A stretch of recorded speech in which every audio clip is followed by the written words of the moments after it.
और हरे कृष्ण माता जी। हरे कृष्णा। तो शुरू करते हैं। सबसे पहले याद करते हैं हम अपने आध्यात्मिक गुरु पूज्य गुरुदेव श्रील प्रभुपाद जी को, और उनके भी एक आध्यात्मिक गुरु श्रीला सिद्धांत सरस्वती ठाकुर जी को। साथ ही हम अपने सभी आचार्यों को, दीक्षा गुरुओं को, शिक्षा गुरुओं को, आप सभी भक्तों को, सबको आशीर्वाद चाहते हैं तथा ब्रह्मदेव को नमन करते हैं, ताकि हम उनकी भाषा को, जो उन्होंने बोला है उनको हम समझ सके। साथ ही साथ कृष्णा जो कह रहे हैं ब्रह्मदेव से, वो उन सारी बातों को समझ सके। तो हम सबका आशीर्वाद चाहते हुए शुरू करते हैं। कल हम 61 जो श्लोक था उसको पढ़ रहे थे। माता जी श्लोक दिखाइएगा थोड़ा सा। हरे कृष्ण माता। श्लोक। तो ये श्लोक कल हम पढ़ रहे थे। धर्मान्यान परित्यज्य माम एकम भज विश्वसना, यादृशी यादृशी श्रद्धा सिद्धिर्भवति तादृशी।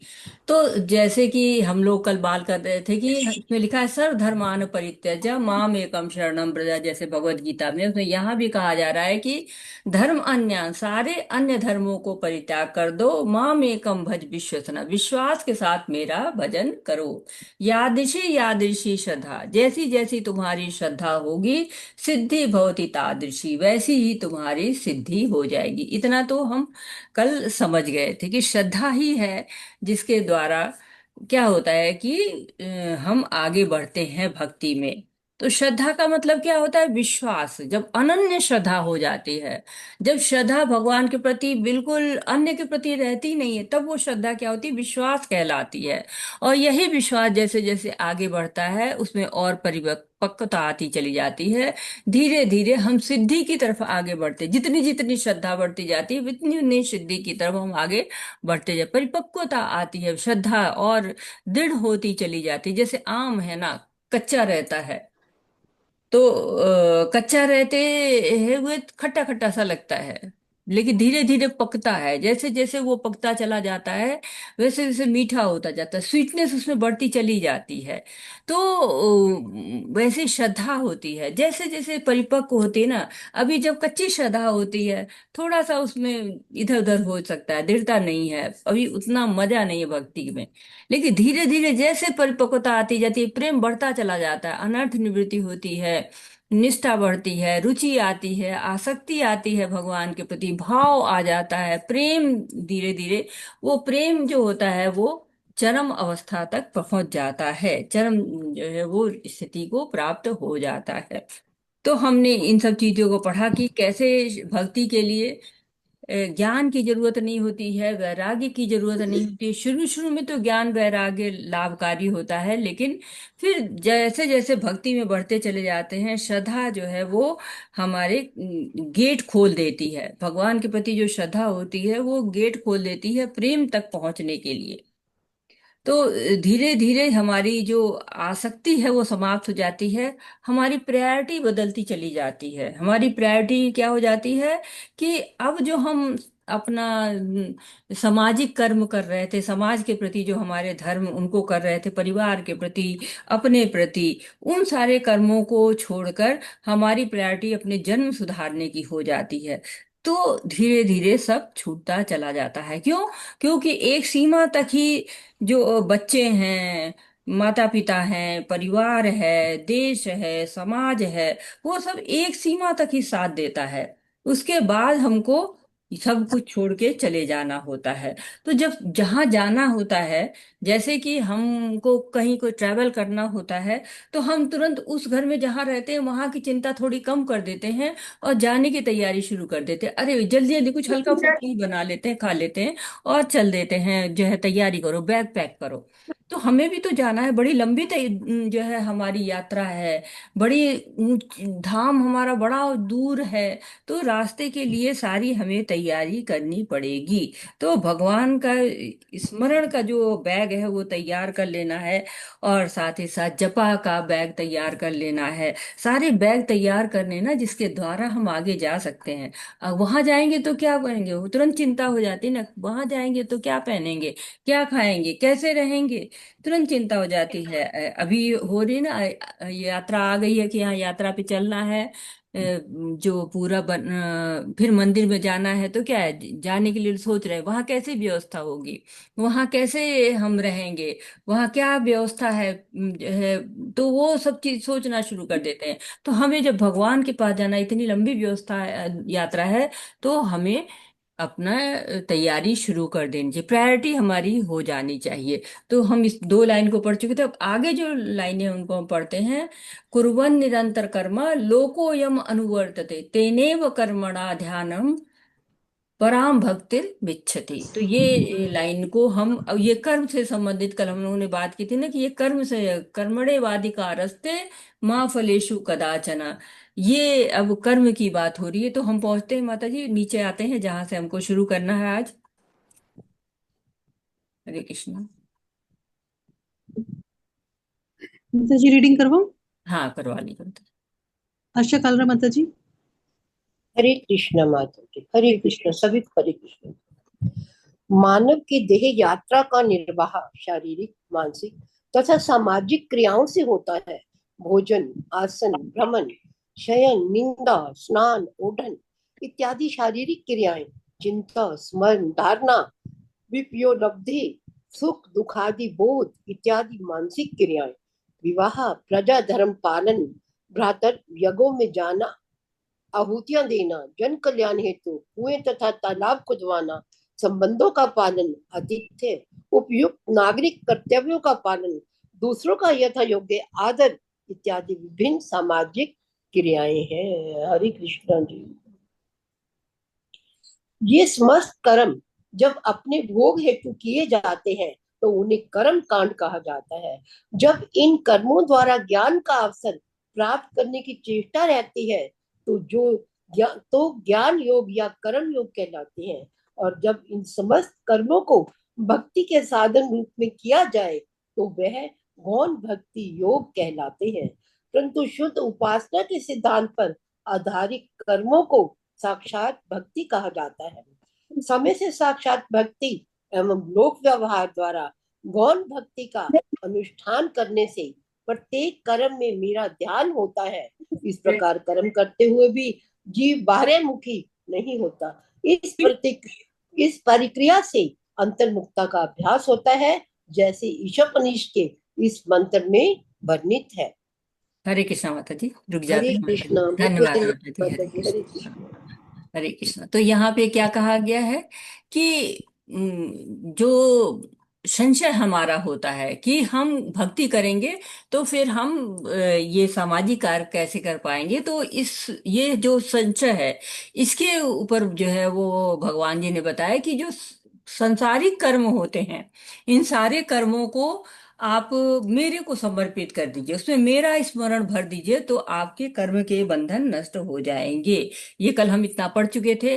अब यहाँ पे उसी बात को और कंटिन्यू कर रहे हैं सिद्धांत सरस्वती ठाकुर। क्या कह रहे हैं कि मानव की देह यात्रा का निर्वाह शारीरिक, मानसिक तथा सामाजिक क्रियाओं से होता है। तो जो हमारी ये जीवन यात्रा है, जो ये शरीर से हम इस पूरी यात्रा को, जन्म से लेके जो मृत्यु तक की हमारी यात्रा होती है, जिसको कोई कोई लोग कहते हैं जीवन संघर्ष है, तो वो जीवन संघर्ष की क्रियाएं, तो कहा जाता है ना कि दो तरह के धर्म हमारे होते हैं। तो नित्य धर्म होता है जो भक्ति का धर्म होता है, दूसरा है औपाधिक धर्म, जो हमें उपाधियां मिलती हैं, इस शरीर को जो हमें उपाधियां मिल जाती हैं। विद्यार्थी हैं हम, कि गृहस्थ हैं हम, कि सन्यासी हैं, या फिर हम स्त्री हैं तो हम माता हैं, पुत्री हैं, बहन हैं, किसी की जो है वो, या एक सड़क पे चलते हुए एक फीमेल है केवल, या फिर मेल हैं तो हमारे, उनको हो जाता है कि वो पिता भी हैं, पुत्र भी हैं, पति भी है। इसी तरह जो कोई नौकरी कर रहे हैं लोग, स्त्री हो या पुरुष हो, तो उनकी उपाधियां हो जाती कि उनकी ये पोस्ट है। और धर्म की उपाधि मिल जाती है, देश की में उपाधि मिल जाती है कि हम इस देश के नागरिक हैं। समाज में जो है मिल जाती है हमको उपाधि की ये तो ये इस स्तर पे हैं। तो ये बहुत सारी उपाधियां मिल जाती हैं, तो उनके धर्म भी हम निभाते रहते हैं।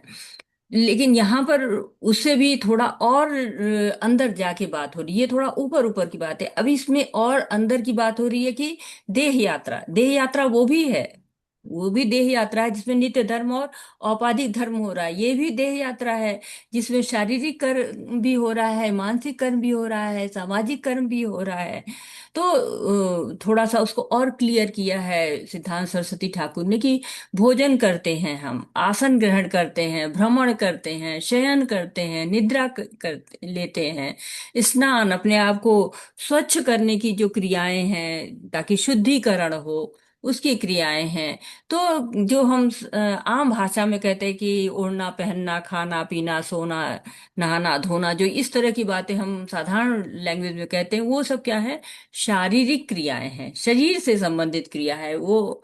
और फिर चिंता करते हैं, स्मरण करते हैं, धारणा है, कुछ धारण करते हैं, जो विषय उपलब्धि, जो हमने कार्य किए हुए हैं उसमें हमको कितना उपलब्धि हुई है उसके बारे में जो हम सोचते हैं, सुख का अनुभव करते हैं, दुख का अनुभव करते हैं।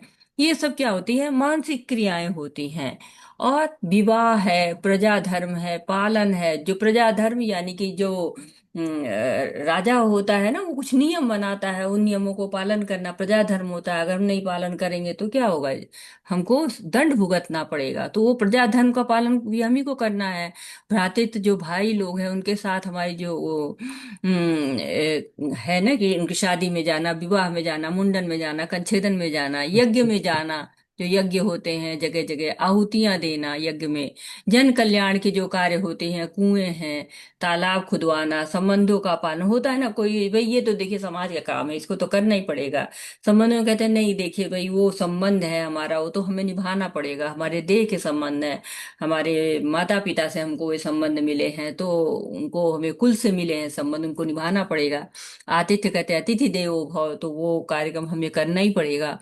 उपयुक्त नागरिक कर्तव्यों का पालन, जहाँ के नागरिक हैं वहां के कर्तव्य का पालन करना पड़ेगा, वहां के नियमों का पालन, दूसरों का यथा योग्य आदर, और हमें चाहे छोटा है चाहे बड़ा है सबका आदर करना पड़े, इत्यादि विभिन्न सामाजिक क्रियाएं हैं। तो इन तीनों क्रियाओं को सिद्धांत सरस्वती ठाकुर ने बहुत डिटेल में बताया कि ये सारे कर्म हमको करना होता है। इसके अलावा हमारे पास और भी कर्म होते हैं, भाई नौकरी करना है हमको, घर के आसपास साफ सुथरा रखना है, वोट देना है, व्यवसाय करना, ये सब भी तो क्रियाएं हैं, ये भी किसी न किसी में आ जाती हैं, इन्हीं तीनों में आ जाती हैं।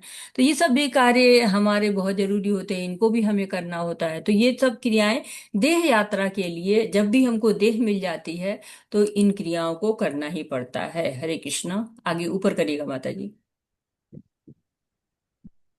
यह समस्त कर्म जब अपने भोग हेतु किए जाते हैं तो उन्हें कर्म कांड कहा जाता है। ये सारे कर्म हैं जब आप केवल अपने लिए कर रहे हैं, केवल जो है वो, हमें संतति चाहिए, हमें अच्छा शरीर चाहिए, हमें अच्छा स्वास्थ्य चाहिए, हमें अच्छा घर चाहिए, हमें अच्छा पति चाहिए, पत्नी चाहिए, कोई भी जो भी हमारी भौतिक इच्छाएं हैं, अगर उनके लिए हम सारे कर्म कर रहे हैं तो वो कर्म कांड कहे जाते हैं। जब इन कर्मों द्वारा ज्ञान का अवसर प्राप्त करने की चेष्टा रहती है तो ज्ञान योग या कर्म योग कहलाते हैं।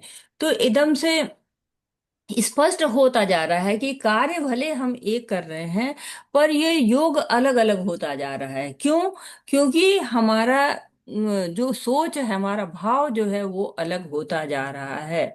तो बिल्कुल स्पष्ट रूप से सिद्धांत सरस्वती ठाकुर भी कह रहे हैं, और बिल्कुल स्पष्ट रूप से प्रभुपाद जी भी हमको सिखाते हैं कि सब कुछ छोड़कर मंदिर में बैठ जाना नहीं है। जो भी आप कार्य कर रहे हैं वो भगवान के लिए करिए, चाहे आप ब्रह्मचारी बन जाइए, चाहे गृहस्थ बन जाइए, चाहे सन्यासी बन जाइए, चाहे वानप्रस्थी बन जाइए, जो भी हो करिए आप, वो कार्य आप भगवान के लिए करिए। अगर ब्रह्मचारी है तो आप मंदिर में बैठिए, आप मंदिर के सारे कार्य कर रहे हैं, कोई भी दिक्कत नहीं, करना चाहिए।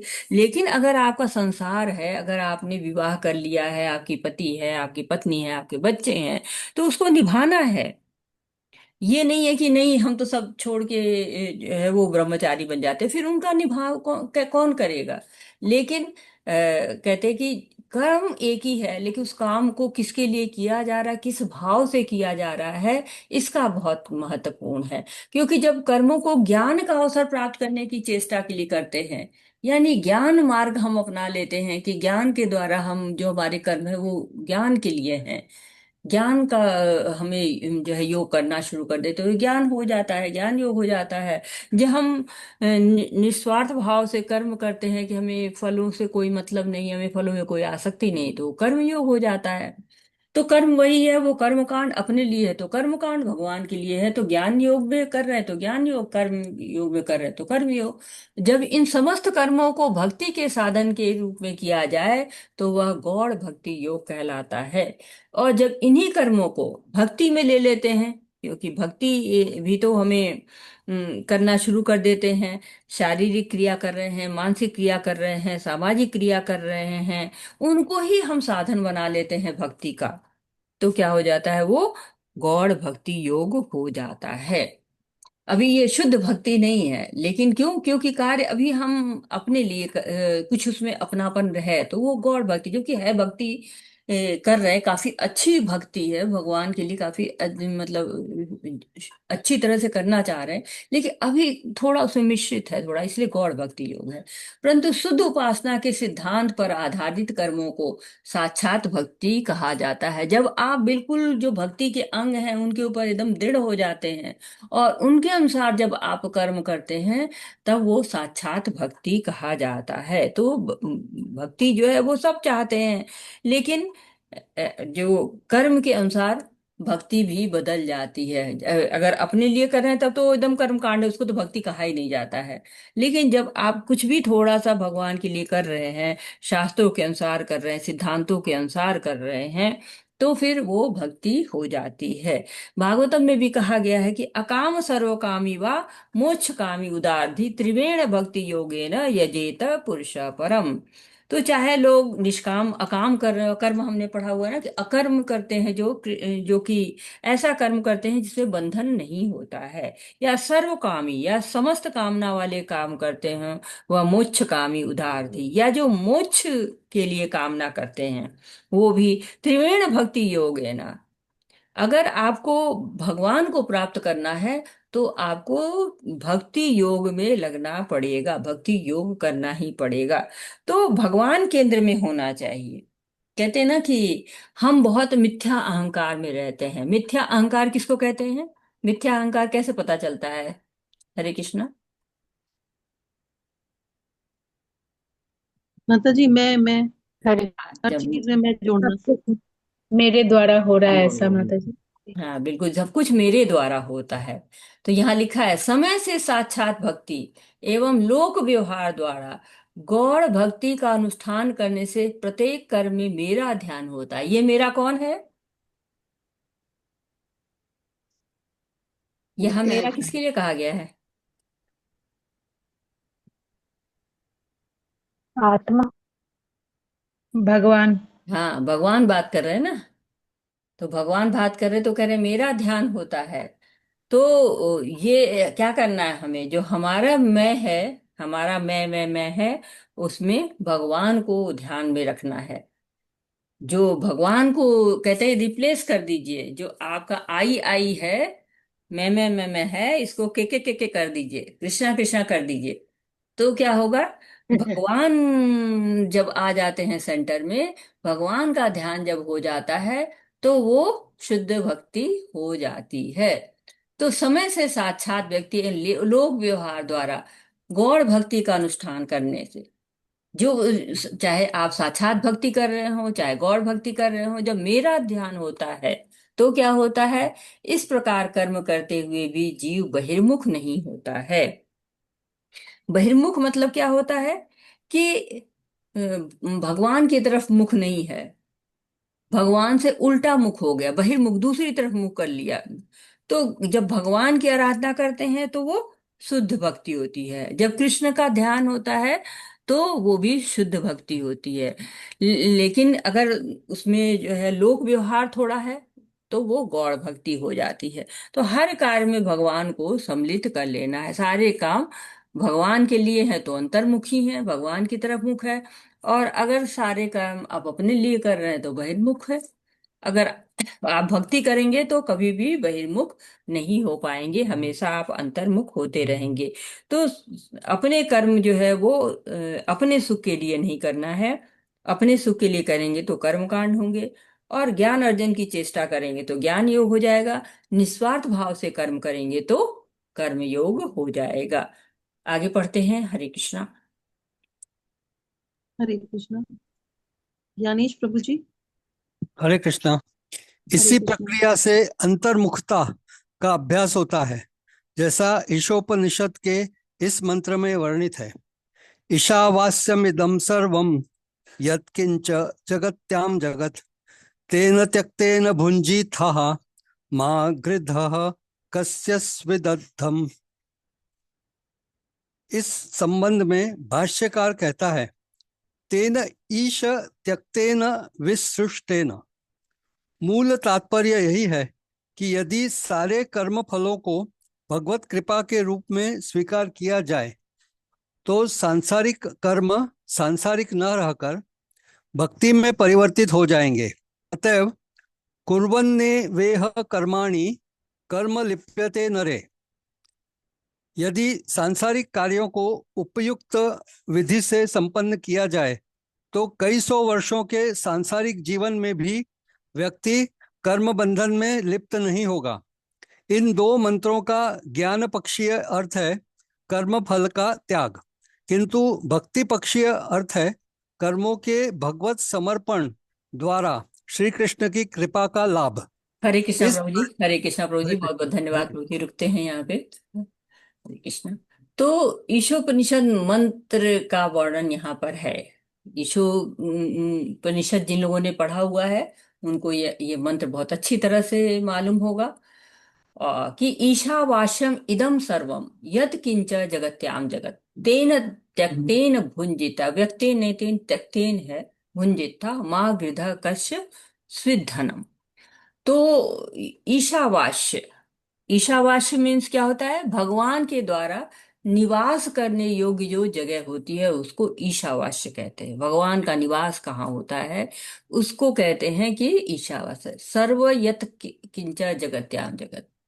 तो जो भी चीजें हैं, आप यहाँ पर जो भी चीज आप देख रहे हैं, चल है, अचल है, सजीव है, निर्जीव है, भौतिक है, आध्यात्मिक है, सब कुछ किसके नियंत्रण में है? भगवान के नियंत्रण में है। सब कुछ भगवान के नियंत्रण में होता है।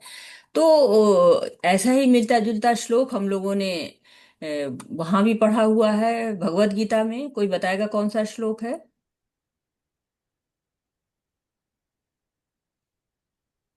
कि सब कुछ एक तरह से भगवान का ही है। हर चीज जो है, आध्यात्मिक जगत है चाहे भौतिक जगत है, सब कुछ भगवान के द्वारा ही बनाया हुआ है। भगवान के ही जो है वो नियंत्रण में सब कुछ है। इस श्लोक का यही कहने का तात्पर्य है कि सब कुछ भगवान के शरण में ही है।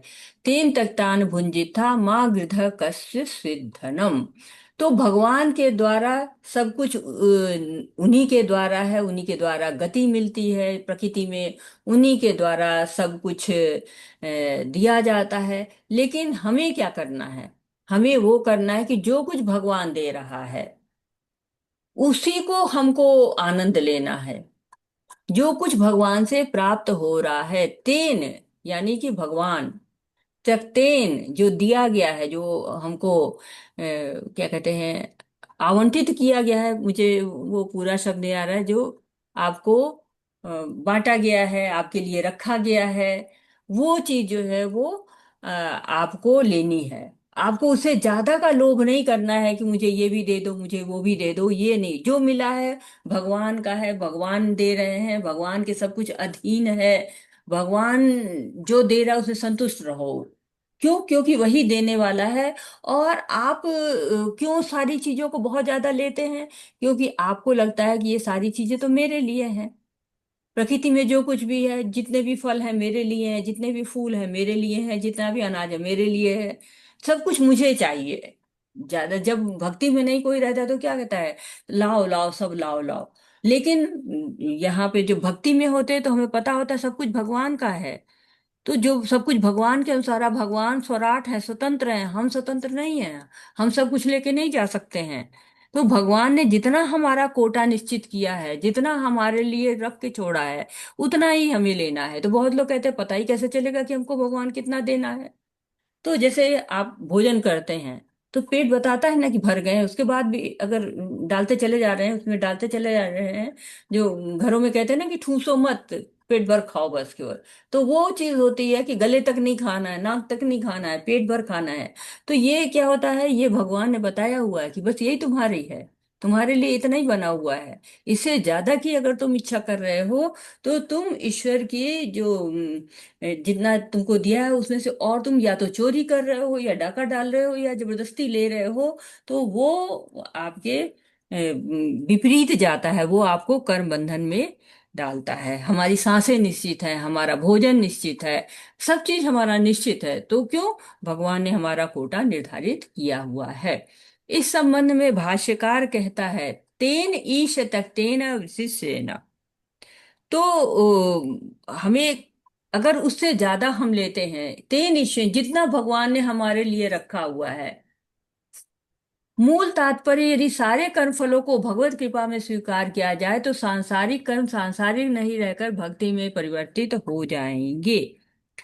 तो अगर हम उसके अनुसार कर्म करते हैं, जितना भगवान ने दिया है उसी को ले लेते हैं, जो मिलता है कर्म फल उसको हम भगवान की कृपा पर मान के स्वीकार कर लेते हैं, तो हमें कोई भी कर्म हमारा सांसारिक नहीं रह जाता है, सब जो है वो भक्ति में हो जाता है, कोई बंधन नहीं लेता है। तो ये आता कैसे है, आएगा कैसे? अभ्यास के द्वारा। जब हम अभ्यास करेंगे ना, अभ्यासे ही कौन्तेय, तो फिर अभ्यास करने से हम उस चीजों में संतुष्ट होना सीख जाएंगे। जो हमें मिला हुआ है उसके लिए हम ईश्वर को धन्यवाद देना शुरू कर देंगे और उसी को से संतुष्ट होना शुरू कर देंगे। क्योंकि तेन इष्यक्तेन अभिजस्तेन, जो कुछ भी आपको मिल रहा है, जो भगवान आपको त्यक्तेन दे रहा है, जो आपके लिए आवंटित है, जो आपका कोटा निर्धारित है, उसको अगर आप सौभाग्य से लेंगे, भगवान का प्रसाद समझ के लेंगे, ग्रहण करेंगे, तो क्या होगा, वो भक्ति हो जाएगी, वो सांसारिक कर्म नहीं रह जाएगा। जो भी आप कर्म कर रहे हैं, कर्म आपको करना ही है, कर्म करिए, कृष्ण को प्रसन्न करने के लिए कर्म करिए। और उससे जो कुछ भी आपको कर्म फल मिलता है उसको भगवान की कृपा मानकर स्वीकार कर लीजिए कि ये जो है वो मेरे लिए है, ये सारे जो है वो जो भी फल आप दे रहे हैं वो मेरे लिए दे रहे हैं। अत्वेव कुर्वन् नेह कर्माणि कर्म लिप्यते नरः। तो ये एक और ईशोपनिषद का ही श्लोक है, और ये आपको बताता है कि कुर्वन्नेह कर्माणि जिजीविषेच्छत् समाः एवं त्वयि नान्यत्योऽस्ति न कर्म लिप्यते नरः।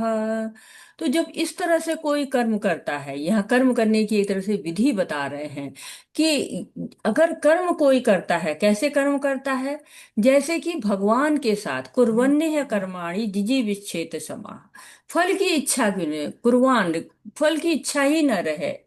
मनुष्य जन्म मिला हुआ है, लेकिन जो कर्म कर रहा है उसकी फल की इच्छा समाप्त कर देता है।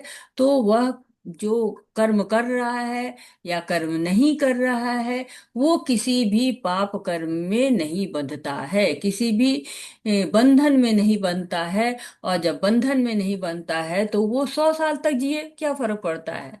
जितने ज्यादा दिन हम जीते हैं उतने ज्यादा दिन हम कर्म करते हैं, कर्म करते हैं तो कर्म बंधन लगते हैं, कर्म तो लगता है कि अरे भगवान क्यों इतना जीना है, कम जिए।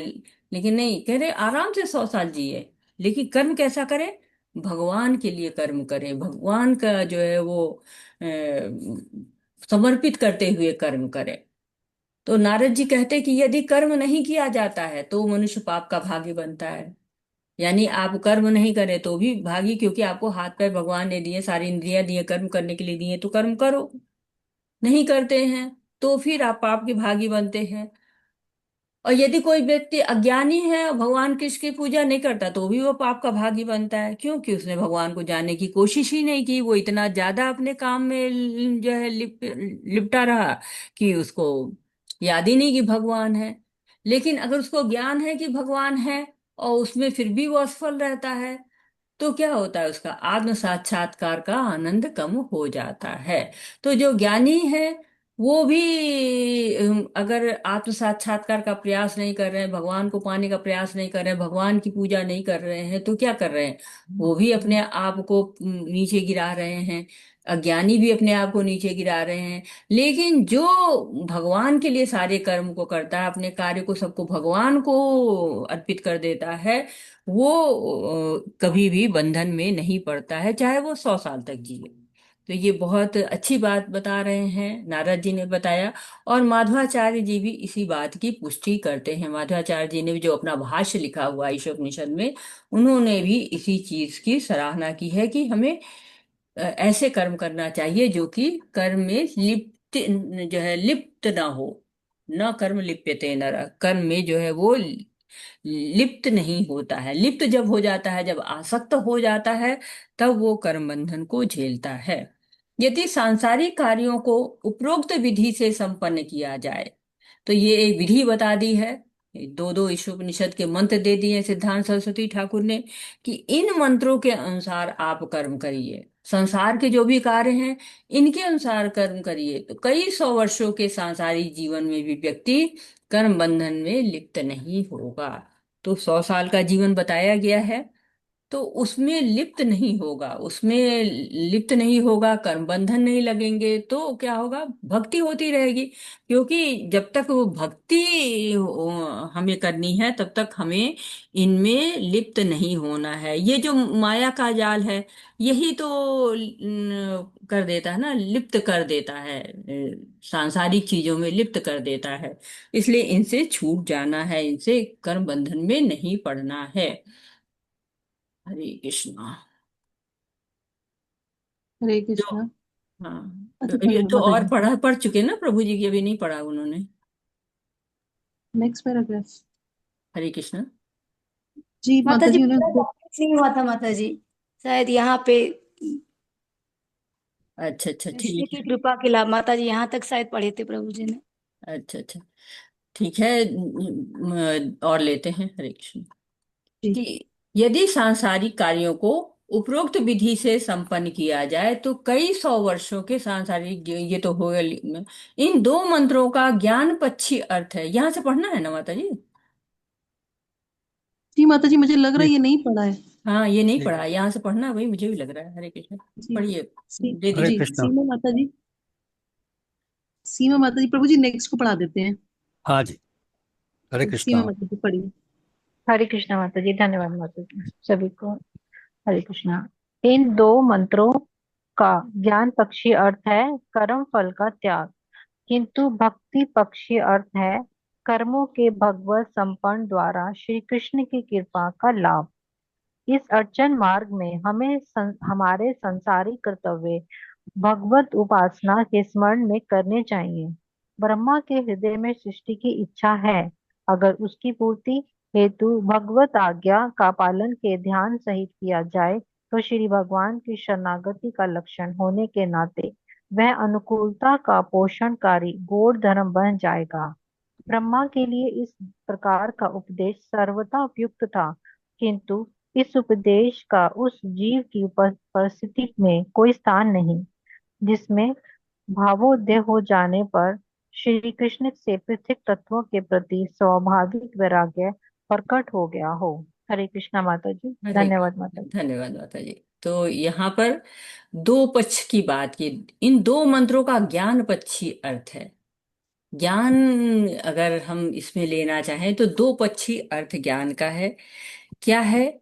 एक तो है आपका ज्ञान पक्षी, और एक है आपका भक्ति पक्षी। दो तरह के अर्थ निकाले जाते हैं। तो ज्ञान पक्षी अर्थ जो है वो क्या निकलता है? हरे कृष्ण। कर्म फल। कर्म फल का त्याग। कर्म फल जो भी हम कर रहे हैं, जो भी हम कर्म कर रहे हैं, उसको त्याग दें। क्योंकि हम जब कर्म करते हैं, तो उनसे हमारा बड़ा आसक्ति रहती है, हम चाहते हैं कि वो फल हमें प्राप्त हो। लेकिन जब उनका त्याग करते हैं, तो वो ज्ञान मतलब बता रहे हैं। लेकिन भक्ति पक्षी अर्थ क्या है? अगर भक्ति कर रहे हैं, तो क्या करेंगे? कर्मों के भगवत समर्पण द्वारा कृष्ण की कृपा का लाभ। ये उसके साथ जो है वो होना चाहिए कि कृष्ण की कृपा का लाभ हमें मिले। जैसे कि आपको एक छोटी सी कहानी के द्वारा समझाना चाहेंगे कि जैसे एक गुरु था, तो वो उसके शिष्य ने कहा कि बाजार जाओ और सामान का दिया कि ये थोड़ा सा चंदन और थोड़ा सा जो है वो अगर बत्ती कपूर वगैरह ले आओ, पूजा की सामग्री ले आओ। तो वो दो शिष्यों को भेजा, दो बाजार। एक को जो है कपूर वगैरह जो सुगंधित सामान ले जाने को कहा, दूसरे को उनने जो है वो यज्ञ का सामान लाने को कहा, और दोनों को भेज दिया। अब एक शिष्य एक बाजार जाता है, दूसरा शिष्य दूसरे बाजार जाता है, क्योंकि दोनों अलग अलग मिलता है, दोनों जगह जाता है। तो पहला जाता है तो वो कहता है कि गुरु जी ने काम दिया है तो हमें बहुत अच्छी तरह से करना है, बिल्कुल गुरु प्रसन्न हो जाए ऐसे अच्छी तरह से काम करना है। दूसरा सोचता है कि गुरु की ने आज्ञा दी है, उनकी कृपा हमको मिली हुई है, तो वो सारा ध्यान उसका गुरु जी पे है कि गुरु जी रहते तो बाजार से क्या खरीदते, कैसे खरीदते। और उन हमेशा उसके मन में गुरु की जो है वो चल रही है, बातें चल रही, स्मरण चल रहा है कि गुरु जी ने किस उद्देश्य से मंगाया है। अगर गुरु जी होते तो वो कैसे पैसे को देते, कितना देते, कैसे देते, कितना बचाते, कितना खरीदते।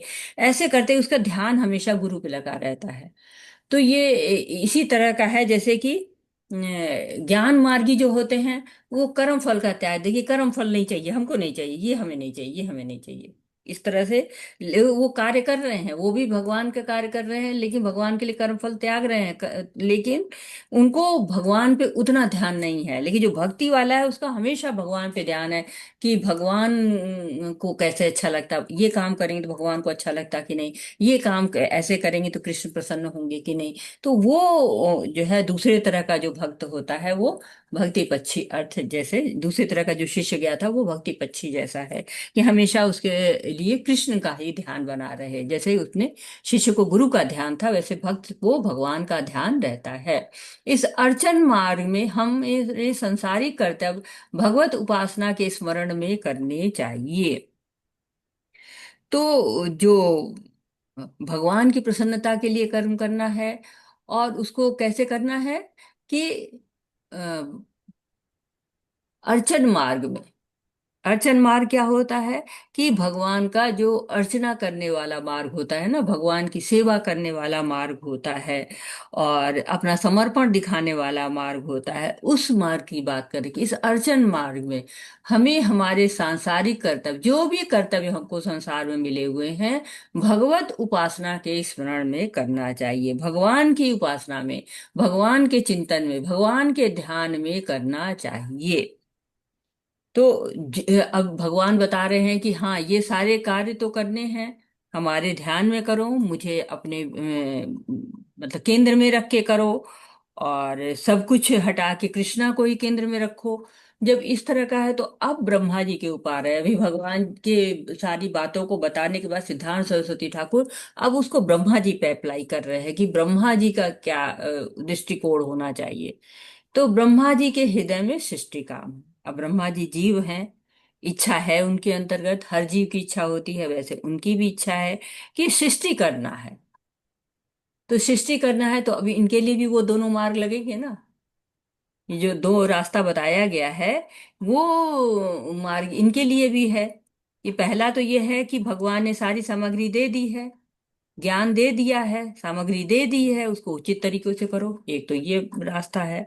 और दूसरा रास्ता ये है कि भगवान पे ध्यान करो कि भगवान ही पहले सृष्टि करता है, उनकी कृपा हमको मिल जाए, उनका अगर हमको हम उनके प्रति समर्पित हो जाएं, उनका ध्यान मुझ पे आ जाए, उनकी जो है नजर मेरे पर पड़ जाए, तो ये सृष्टि का कार्य मैं बहुत सफलता पूर्वक कर पाऊंगा। तो ये दोनों मार्ग उनके लिए है, एक ज्ञान मार्ग भी है, दूसरा भक्ति मार्ग भी है। और अगर उसकी पूर्ति को भगवत आज्ञा पालन के ध्यान सहित किया जाए तो भगवान की शरणागति का लक्षण होने के नाते वह अनुकूलता का पोषणकारी गौण धर्म बन जाएगा। तो ये कह रहे हैं कि अगर उस पूर्ति को, जो सृष्टि के को पूरा करने की जो पूर्ति है, सृष्टि का जो कामना है कि सृष्टि को हम करेंगे, जो इच्छा है, उसको अगर वो भगवत आज्ञा पालन, अगर वो इस ध्यान से करते हैं कि भगवान की प्रसन्नता के लिए करना है, भगवान का कार्य ये है, तो भगवान की शरणागति के लक्षण होने के नाते तब क्या हो जाएगा, उनके अंतर्गत शरणागति का लक्षण आ जाएगा, शरणागत हो जाएंगे भगवान के। और हमने जैसे कि पढ़ा था पहले कि ब्रह्मा जी ने कहा था कि देखिए, मैं जो है वो कार्य करना जा रहा हूं जो आप करते हैं, आप सृष्टि करते हैं, मैं वो कार्य करने जा रहा हूं।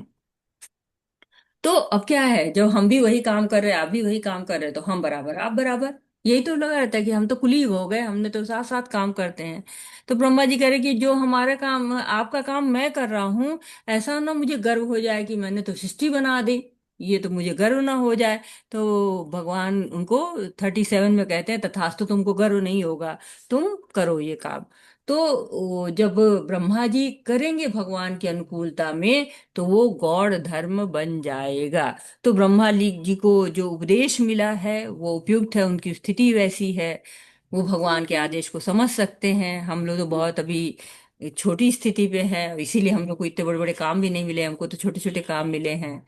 तो जो भौतिक जीव होता है वो इच्छा भौतिक रखता है, इसीलिए इस तरह का उपदेश या इस तरह के भगवान की साक्षात दर्शन उसको नहीं मिल पाते हैं। लेकिन जो शुद्ध भक्त है, जैसे ब्रह्मा जी हैं, भक्त हैं, शुद्ध भक्त हैं, लेकिन फिर भी है, देखिए, कहते हैं ब्रह्मा है तो इस प्रकार का उपदेश सर्वथा उपयुक्त था, किंतु इस उपदेश का उस जीव की परिस्थिति में कोई स्थान नहीं जिसमें भावोदय हो जाने के कारण कृष्ण के से पृथक तत्वों के प्रति स्वाभाविक वैराग्य प्रकट हो गया हो। तो ब्रह्मा जी शुद्ध भक्त है, लेकिन नित्य सिद्ध भक्त अभी भी वो नहीं है, इसीलिए उनकी इच्छा है, सृष्टि की इच्छा है। अगर एकदम शुद्ध भक्त होते तो कहाँ जाते वो, हरे कृष्णा, अगर एकदम शुद्ध भक्त होते तो क्या उनका गंतव्य होता, भगवत गोलोक धाम। वृंदावन माता जी। भगवत धाम। भगवत धाम, बिल्कुल, भगवत धाम होता। तब गोलोक वो धाम। ब्रह्मा जी बनते ही नहीं, जी। तब तो वो गोलोक धाम में भगवान जी के साथ रहते। लेकिन हाँ, जीव में भी उनका बहुत उच्च स्थान है, तभी उनको ब्रह्मा जी का पद मिला हुआ है। तो एक तरह से संकेत भी है कि भौतिक रचना की उनकी इच्छा थी, थोड़ा इच्छा भी बची हुई थी उनके मन में। अभी वो नित्य सिद्ध मुक्त भक्त नहीं हो पाए हैं जिसके द्वारा वो गोलोक धाम पहुंच जाए, लेकिन अभी भी वो बहुत उच्च कोटि के भक्त हैं, इसलिए ये उपदेश उनके लिए है।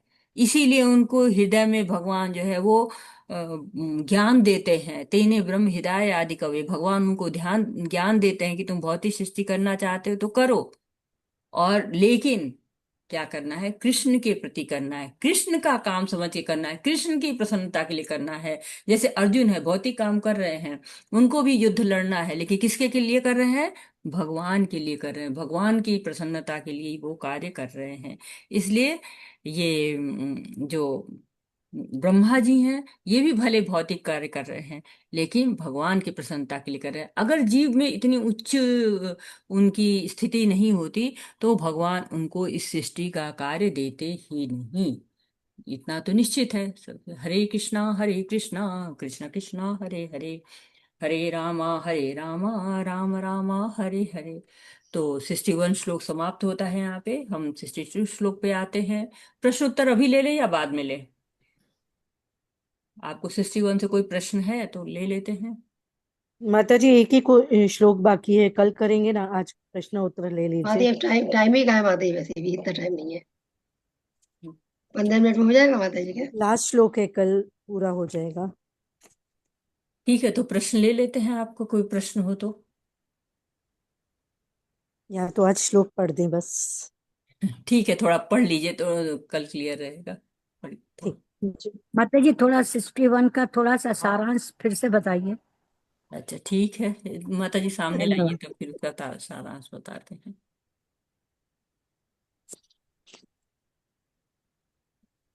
देखिए 61 में ज्ञान दो, पक्षीय को भी माता जी समझाइएगा। जी माता ज्ञान जी। पक्ष ज्ञान पक्षीय को भी समझाइएगा ठीक से माता जी। अच्छा, ज्ञान पक्ष को, अच्छा अच्छा, ओके।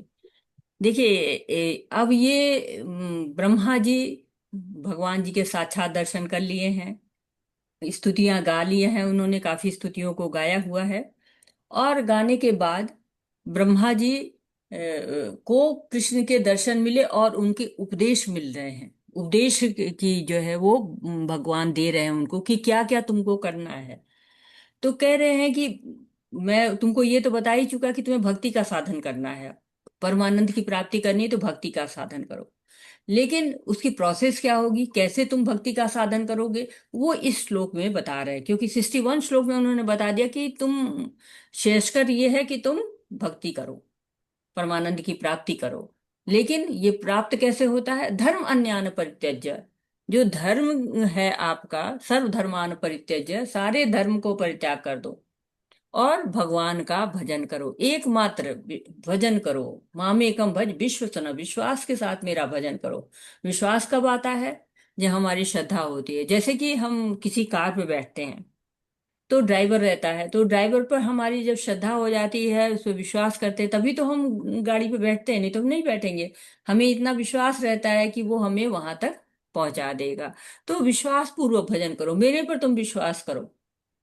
अब सब छोड़ो, सारा जो तुम्हें पिछले जन्म से कुछ तुम जो कैरी करके लाए हो, वो सब छोड़ो। जितने भी धर्म है तुम्हारे सब छोड़ दो, और मेरे पे विश्वास पूर्वक मेरी भजन करो, मेरी सेवा करो। यादृशी यादृशी श्रद्धा, जितनी जितनी मेरी जो है वो श्रद्धा बढ़ाओगे अपनी, उतनी उतनी सिद्धि प्राप्त होती जाएगी। तो सिद्धि मुक्त होना है। सिद्धि, वैसे ये भी ले सकते हैं अर्थ कि सिद्धि मिल जाएगी। सिद्धि क्या होती है? बहुत सारी सिद्धियां होती हैं। अष्ट सिद्धि नौ निधि के दाता कहा गया, हनुमान जी को अष्ट सिद्धि नौ निधि के दाता है, अष्ट सिद्धि उनके पास है। तो वो सिद्धियां भी मिलती हैं। तो कहते हैं कि सिद्धियां मिलती जाएंगी, लेकिन सिद्धियों पे रुकना नहीं है। क्या करना है? भक्ति करनी है। पराम भक्ति मिच्छति, मेरी जो है वो भक्ति करो, परा भक्ति करो, दिव्य भक्ति तुम करो। कैसे करोगे? जो सारे कर्म हैं, क्यों? जीव है ना, कर्म तो करना ही है उनको। जीव तो बिना कर्म किए नहीं रह सकता है, तो जीव को कर्म करना ही है। तो भगवान उपदेश दे रहे हैं कि भजन करो, मेरा विश्वास के साथ करो, मेरी सेवा करो, श्रद्धा के साथ करो, और फिर कर्म करो। कर्म कैसे करो? मेरे अनुसार कर्म करो। सारे जो कर्म है वो मुझे समर्पित करते हुए करो, मेरी सेवा करते हुए कर्म करो। और जो है, जैसे होते हैं कर्मण्येवाधिकारस्ते माँ फलेषु कदाचन, कोई भी फल जो है वो तुम्हें अपने लिए नहीं रखना है। सब फल किसको देना है? मुझको देना है। और जितनी श्रद्धा तुम करते जाओगे, उतनी तुम्हारी धीरे धीरे तो भजन क्रिया होती है ना। श्रद्धा जब करते हैं तो साधु संगा हो जाता है, फिर भजन क्रिया होती है। भजन क्रिया से हमारी अनर्थ निवृत्ति होती है, अनर्थ निवृत्ति से निष्ठा, रुचि, आसक्ति, भाव, प्रेम, ये सारे स्तर पार करते हैं। शुद्ध भक्त कौन होता है? जो प्रेमा भक्ति में पहुंच जाता है। लेकिन ये रास्ता श्रद्धा से होके गुजरता है। और निरंतर जो है वो जो भक्ति करते करते, ये भगवान से जुड़ते जुड़ते, भगवान में आसक्ति लगाते लगाते ही हम धीरे धीरे भगवान के से प्रेम स्तर तक पहुंच जाते हैं। तो जैसे कहते हैं शरणागत हो जाओ, मेरे शरण मेरी आ जाओ। और अभी माता जी ने बहुत अच्छा भजन सुनाया है। चैतन्य महाप्रभु जी कहते हैं ना कि आप चाहे जो करो मेरे साथ, मैं फिर भी आपका ही हूँ। आप ही मेरे ईश्वर हो, आप ही मेरे प्राणेश्वर हो। आश्लिष्य वा पादुरतम पिनिष्टुमाम, दर्शनाम अहर्ता करोति वा यथा यथा तथा वा विदुधातु लंपटो, मत प्राणनास्तु वे स एव ना पर। तुम मेरे जो है वो प्राणनाथ हो। इस तरह की जब हृदय में आपकी कामना आती है, और कहते हैं ना, युगायतम निमिषेण चक्षुषा प्राविशायितम शून्यायतम जग सर्वे गोविंदा विरहेण में, जब इतना जो है वो हो जाए कि गोविंदा के विरह में सब जीवन शून्य लगने लगता है, तब वो प्रेम की अवस्था होती है। प्रेम तक पहुंचना है, श्रद्धा से लेकर प्रेम तक की जो जर्नी तय करनी है। तो लोग कहेंगे कि अरे दुनिया में हम आए हैं तो जीना ही पड़ेगा, जीवन है अगर जहर तो पीना ही पड़ेगा। तो जब जीवन के काम कब करेंगे? कहते हैं ना, अरे भाई बड़े काम है, कहाँ फुर्सत है। तो भगवान कहते हैं कि हाँ, है तो कर्म। ये जो जीवन है इसमें कर्म तो करना ही करना है। हमको खाना है, पीना है, सोना है, बैठना है, लोगों को आना जाना देखना है, शादी विवाह मुंडन देखना है, और साथ ही साथ हमें बच्चों की पढ़ाई की चिंता है, और साथ ही साथ पति की चिंता है, पत्नी की चिंता है, सास ससुर की चिंता है, और कथा वार्ता भी करनी है, कल यज्ञ वगैरह भी करने हैं। समाज के अगल बगल में कुछ हो रहा है तो वहां पर भी जाना है। तो कोई अतिथि आ जाता है, उसका भी आदर करना है। तो ये सारे काम तो हमको करने ही करने हैं। क्यों, मनुष्य का जीवन मिला है तो ये सब करेंगे। पशु तो है नहीं कि ये सब छोड़ देंगे। तो हमारे देश के भी धर्म है, समाज का भी धर्म है, शरीर का भी धर्म है। तो ये सब धर्म हमको करना ही है, तो क्या सब करो। उसको कर्म करने को तो भगवान मना ही नहीं करते कि कर्म मत करो। तीसरे अध्याय में भगवान ने कर दिया कि कर्म तो करना ही पड़ेगा। अगर आप मानव जीवन आपने प्राप्त किया हुआ है तो जो कर्म करो तो फिर उसको मेरे को ध्यान में रख के करो, मेरे को सेंटर पे रख के करो। तो भगवत गीता में बताया है ना कि हम भगवान की भक्ति के लिए पहले ज्ञान योग की बात बताई गई कि ज्ञान के द्वारा भगवान को प्राप्त करना है। जब ज्ञान हो जाता है हमको कि भगवान ही सब कुछ है, आत्मा का ज्ञान, परमात्मा का ज्ञान, जो साख्य ज्ञान योग है जो भगवान कपिल मुनि ने जो है वो दिया हुआ अपनी माता देवहूति को, उसके द्वारा उन्होंने सिद्धि प्राप्त की। तो ज्ञान योग के द्वारा भी सिद्धि प्राप्त होती है, कर्म योग के द्वारा भी सिद्धि प्राप्त होती है, अष्टांग योग के द्वारा भी सिद्धि प्राप्त होती है। लेकिन भगवान भक्ति योग को सर्वोपरि करते हैं कि भक्ति योग का वो रास्ता है जो आसानी से भगवान तक पहुंचा देता है। भगवान को पाने का सबसे आसान तरीका होता है। अब ज्ञानी क्या करते हैं, शास्त्रों को पढ़ते हैं पढ़ाते हैं, समझाते हैं, आत्मा परमात्मा को जानते हैं, भेद को जानते हैं, और तब जो है उसके द्वारा, ज्ञान के द्वारा भगवान तक पहुंचने का प्रयास करते हैं। तो वो जाते कहाँ तक है, हरे कृष्णा, जो ज्ञानी होते हैं उनका गंतव्य कहाँ तक होता है? ब्रह्म ब्रह्म ज्योति। ज्योति में। ब्रह्म तक। ब्रह्म, ब्रह्म ब्रह्म में ज्योति तक। विलीन, ब्रह्म हाँ, में विलीन। ज्योति तक। ब्रह्म ब्रह्मेश्वर था। जी। और जो लोग अष्टांग योगी होते हैं वो परमात्मा की प्राप्ति, मुक्ति प्राप्त करना चाहते हैं। और जो भक्त होते हम्म। हैं वो भगवान का धाम प्राप्त करना चाहते हैं। तो पूरा समझाते समझा रहे हैं कि तुम मेरा चिंतन करो, मेरी सेवा करो, तब तुम भगवान को प्राप्त करो, पराभक्ति प्राप्त करोगे, दिव्य भक्ति को प्राप्त कर पाओगे। लेकिन तुम्हें न ज्ञान योग करना है, न तुम्हें भक्ति योग कर, न तुम्हें कर्म योग करना है, न तुम्हें अष्टांग योग करना है। शुद्ध भगवान की भक्ति, साक्षात भक्ति करनी है। लेकिन जो है अगर उसमें अभी जैसे हम समाज के कार्य कर रहे हैं, हम परिवार के कार्य कर रहे हैं, तो थोड़ा उसमें रहता है ना, पूरा भगवान के प्रति नहीं जा रहे, भगवान को सेंटर में रख के कार्य कर रहे हैं। लेकिन अभी सब कुछ से हमारी आसक्ति खत्म नहीं हुई, अभी थोड़ी आसक्ति है। तो क्या होता है, उसको गौड़ भक्ति योग कहा जाता है। साक्षात भक्ति कब होती है, जब केवल भगवान की जो जुड़ जाते हैं उसको साक्षात भक्ति या शुद्ध भक्ति कहा जाता है। तो ये गौड़ भक्ति वो भी बहुत अच्छी है, क्योंकि हम सारे समाज के कार्य कर रहे हैं, चाहे हम किसी भी आश्रम के हैं, चाहे किसी भी वर्ण के हैं, हम सारे कार्यों को सही ढंग से कर रहे हैं और साथ ही साथ भगवान का भी भक्ति कर रहे हैं। तो वो भक्ति भी बहुत अच्छी भक्ति कही जाती है। और उस भक्ति को भी कहा गया है कि ब्रह्मदेव जी कहाँ है, उसी भक्ति पर है, क्योंकि भक्ति तो की है उन्होंने, इतने गुण पाए हैं। जो 26 गुण हमको बताया जाता है भगवत गीता में, उसके आधार पे तो हम देवता बन सकते हैं। और कहाँ, ब्रह्मदेव में तो बहुत गुण होते हैं, कितने 50 गुण होते हैं या 55 गुण होते हैं ना ऐसे। तो इतने गुण होते तो बहुत ज्यादा गुण है, तभी तो ब्रह्मा जी बन पाए हैं। लेकिन थोड़ा उनके अंदर जो सृष्टि की रचना का भी है ना, इच्छा है, जीव का जो तत्व है, इच्छा है अभी, इसके कारण वो अभी ब्रह्मा का पद पाए हुए। अभी उनको गोलोक धाम में जो पार्षद का पद है, जो वो अभी उनको नहीं मिला हुआ है।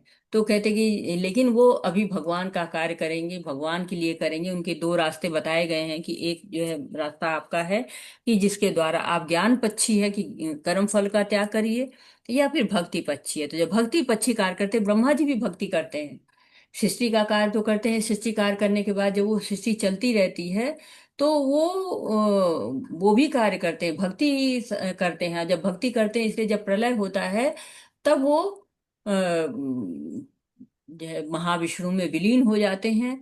और भक्ति अगर उन्होंने प्रॉपर की हुई है तो उनको फिर गोलोक धाम या आध्यात्मिक धाम, वैकुंठ जैसी भक्ति होती है उनको मिलती है। क्योंकि जब तक ब्रह्मांड चलता रहता है, ब्रह्मा जी का दिन होता है, ब्रह्मा जी की रात होती है, तब तक तो ब्रह्मा जी इसी भौतिक जगत में ही रहते हैं ना, तब तक वो भौतिक जगत का ही संभालते रहते हैं। लेकिन जैसे ही ये प्रलय होता है, महाप्रलय होता है, सब कुछ विलीन होता है, सब कुछ जो है सृष्टि पूरी जो है कॉम्पैक्ट होके और ब्रह्मा जी के साथ महाविष्णु में विलीन हो जाती है। और फिर जब व्यक्ति की अवस्था आती है, फिर जो जिसको जहां जहां जाना होता है वहां वहां पहुंच जाता है। हरे